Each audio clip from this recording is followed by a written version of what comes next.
Chemistry Standard 11. We are discussing first chapter, some basic concepts of chemistry, part 6. We are discussing laws of chemical combinations. ज्यावेळेस कंपाऊंडचे molecular फॉर्म्युले माहीत नव्हते, म्हणजे उदाहरणार्थ पाण्याचा H2 आहे, मिठाचा NaCl आहे, असे ज्यावेळेस फॉर्म्युले माहीत नव्हते त्यावेळेस केमिस्ट्रीमध्ये 5 जे लॉ मांडले त्या लॉवर परत फॉर्म्युले तयार करण्यात आले किंवा मॉलिक्युलर फॉर्म्युले तयार करण्यात आले. म्हणजे केमिस्ट्रीचे हे 5 लॉज म्हणजे पाया आहेत, बेस आहे.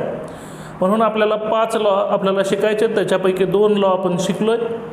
कोणकोणते 5 लॉज आपल्याला शिकायचे? पहिला आहे law of conservation of mass. याच्यामध्ये आपण बघितलं, mass is neither created nor destroyed during chemical combination. म्हणजे एखादी रिॲक्शन होत असताना कधीही मास नव्यानं तयार होत नाही किंवा पहिलं मास कमी पण होत नाही. याचाच अर्थ रिॲक्शन करण्याच्या अगोदर जेवढं रिॲक्टंटचं मास असतं तेवढंच मास परत प्रॉडक्टचं भरतं. म्हणजेच mass of reactant is equal to mass of product. त्यानंतर आपण दुसरा नियम बघितला, लॉ ऑफ डेफिनाईट प्रपोर्शन.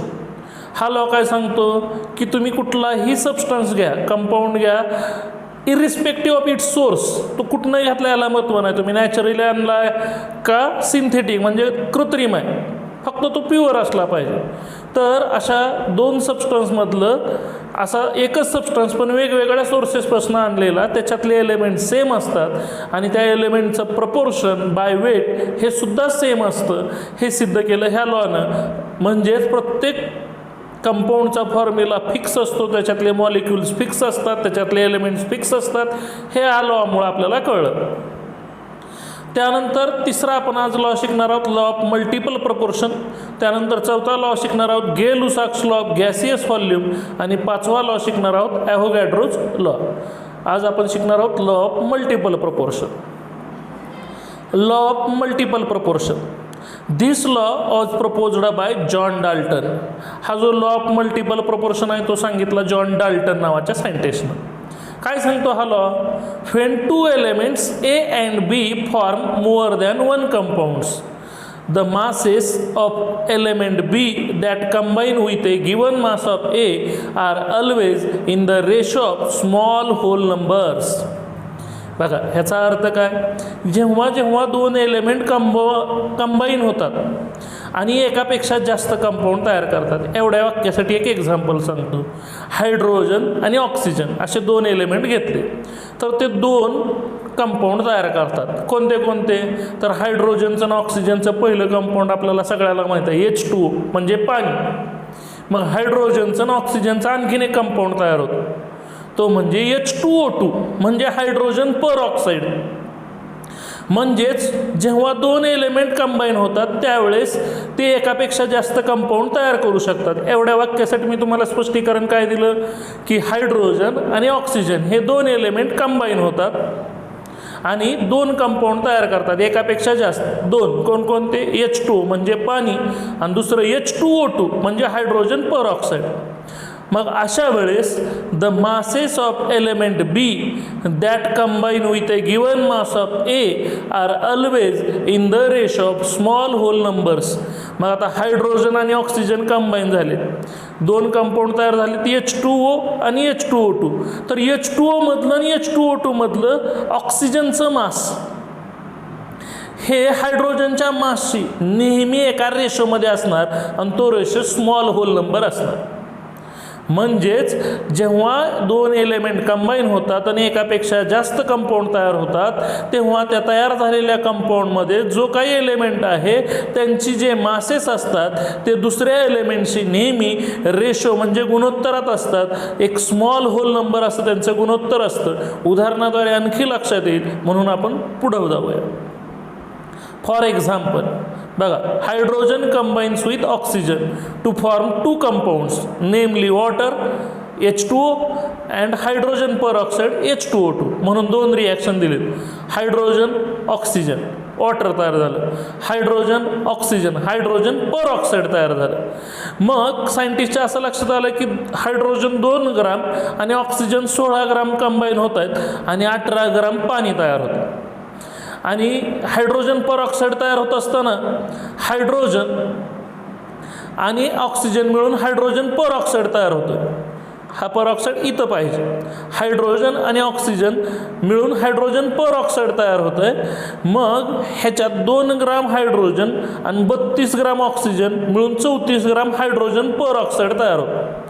तर हा 34 ग्राम परऑक्साईड लॉ काय सांगतो बघा, हायड्रोजनचं प्रमाण फिक्स आहे, त्यामुळं ऑक्सिजनचं प्रमाण 16:32 आहे. म्हणजे ह्यांचा जर रेशो काढला तर अगदी सिंपल रेशो मिळतो आपल्याला 1:2. आता दोन्ही ठिकाणी हायड्रोजनचं वेट सेम ठेवलं आहे आणि ऑक्सिजनच्या वेटचा रेशो घेतला की आपल्याला काय दिसून आलं की ऑक्सिजनच्या वेटचा रेशो हा सिंपल होल नंबर येतोय. बघा इथं ऑक्सिजनचं वजन आहे 16 आणि इथं आहे 32, म्हणजे 16/32 यांचा रेशो येतो 1:2. असं ह्या लॉनं सांगितलं की ज्यावेळेस 2 एलिमेंट कंबाईन होतात आणि एकापेक्षा जास्त कंपाऊंड तयार होतात त्यावेळेस जो एलिमेंट असतो तो कंबाईन होत असताना त्याचं जे मास असतं ते एका सिंपल होल नंबर रेशोमध्ये असतं. Here it is found that the 2 masses of oxygen, that is 16 gram and 32 gram, which combine with a fixed mass of hydrogen 2 gram.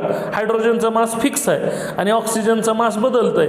एका रिॲक्शनमध्ये 16 ग्राम आहे, एका रिॲक्शनमध्ये 32 आहे. They are in the ratio of small whole numbers, आणि ते जे combine होणारं मास आहे ते एका स्मॉल होल नंबर रेशोमध्ये येतं. म्हणजे 16:32 16:32 म्हणजेच 1:2 1:2 असा एक सिंपल होल नंबर रेशो येतो, असं त्यांनी उदाहरणाद्वारे स्पष्ट केलं आहे. दुसरं एक्झाम्पल ह्याच लॉच. आता बघा, एक एलिमेंट आहे नायट्रोजन आणि दुसरा एलिमेंट आहे ऑक्सिजन. त्यासाठी आपण पहिल्या एलिमेंटचं वेट फिक्स करूया. आता नायट्रोजन आणि ऑक्सिजनपासून कोणते 2 कंपाऊंड तयार होतात बघा, नायट्रोजन आणि oxygen. Nitric oxide, nitrogen and oxygen combine to form 2 compounds, nitric oxide. आणि दुसरा कंपाऊंड कोणता तयार होतो, हे डायऑक्साईड इथं पाहिजे, नायट्रोजन डायऑक्साईड. नायट्रोजन डायऑक्साईड तयार होतो, म्हणजेच हा नायट्रोजन डायऑक्साईड आणि नायट्रिक ऑक्साईड असे 2 कंपाऊंड तयार होतात. इथं नायट्रोजनचं प्रमाण फिक्स ठेवलं आहे. आता मग राहिला दुसरा एलिमेंट ऑक्सिजन. बघा त्याचं रेशो 16:32, म्हणजे परत इथं सिंपल रेशो आला 1:2. म्हणजेच ज्यावेळेस पहिल्या एलिमेंटचा आपण वेट फिक्स करू त्यावेळेस दुसऱ्या एलिमेंटचं वेट हे सिंपल होल नंबर रेशोमध्ये असतं. म्हणजेच एक छोटासा रेशो येतो ज्यावेळेस 2 एलिमेंट कंबाईन होतात आणि एकापेक्षा जास्त कंपाऊंड तयार करतात. जर आपण एखाद्या एलिमेंटचं मास फिक्स ठेवलं तर दुसऱ्या एलिमेंटचं मास हे नेहमी एका सिंपल होल नंबर रेशोमध्येच असतं. म्हणजेच इथं ऑक्सिजनचं मास 16:32 म्हणजे 1:2 म्हणजे एका छोट्या सिंपल रेशोमध्ये आहे 1:2.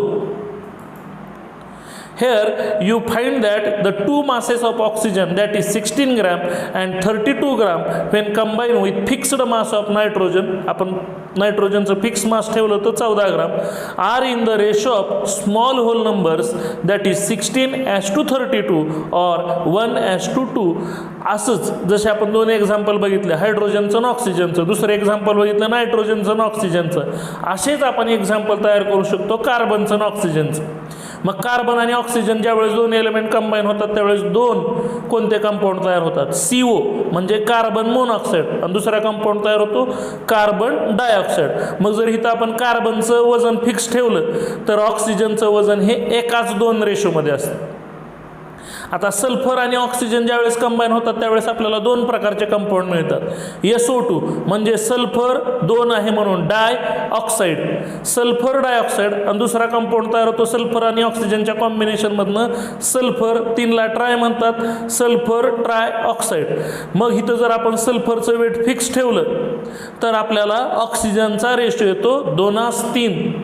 म्हणजेच हे ज्यावेळेस फॉर्म्युले नव्हते त्यावेळेस त्या डाल्टन नावाच्या सायंटिस्टनं सिद्ध केलं की नेहमी दुसऱ्या एलिमेंटचं वेट हे प्रपोर्शनमध्ये असतं, आणि ह्याच्यावरूनच कल्पना सुचली की ॲटमची संख्या ही नेहमी रेशोमध्ये असते, फिक्स असते.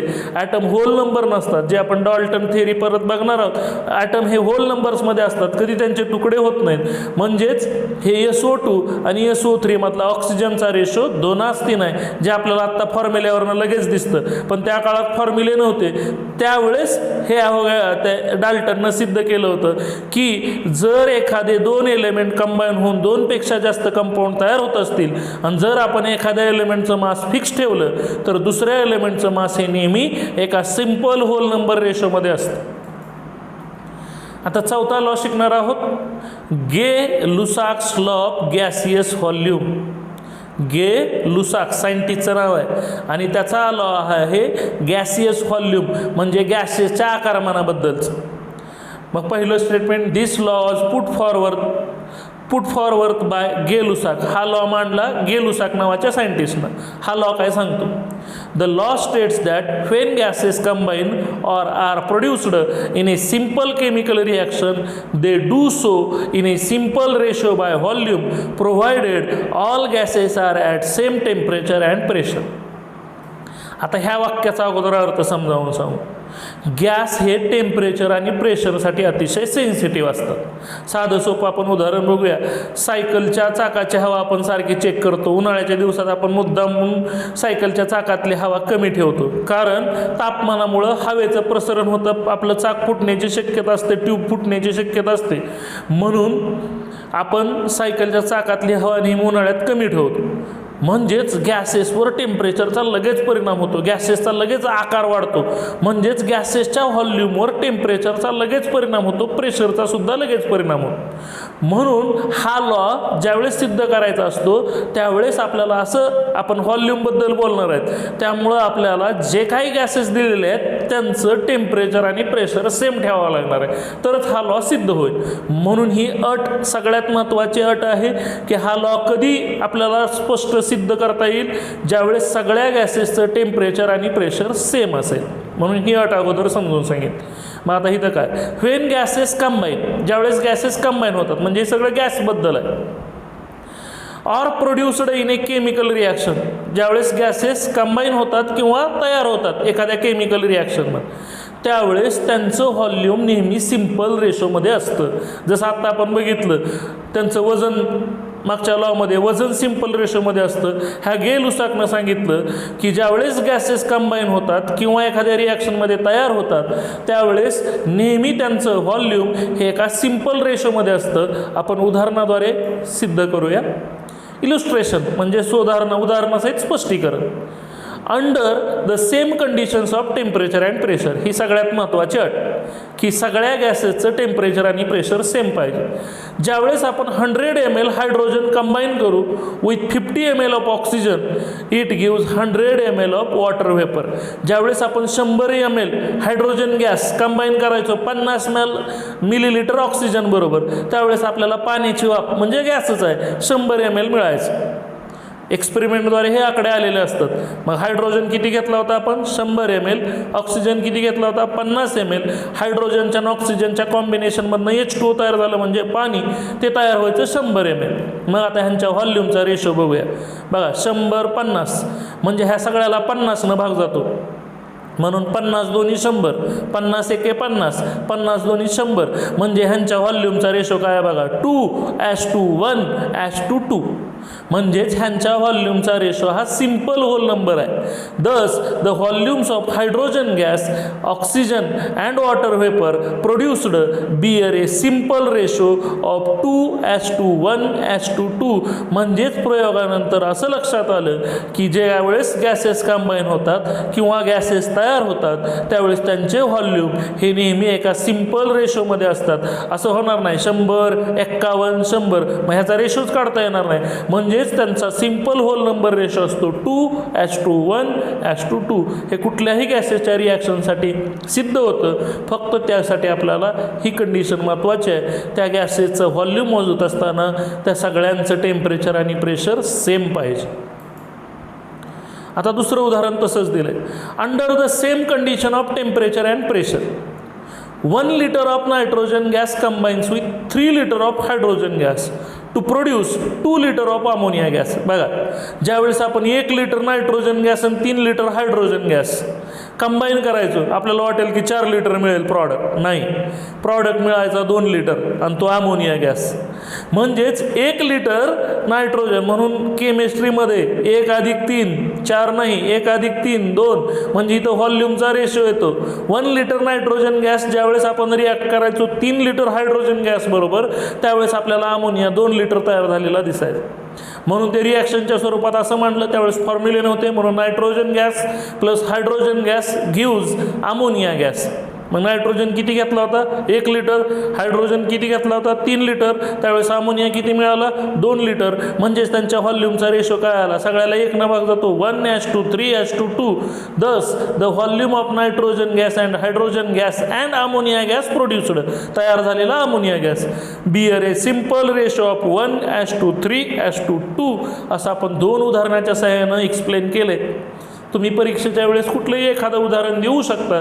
2-2 उदाहरणं लिहिण्याची गरज नाही, पण असे अनेक उदाहरणं आपण सिद्ध करू शकतो की नेहमी गॅसेसचं व्हॉल्यूम हे नेहमी सिम्पल होल नंबर रेशोमध्ये असतं.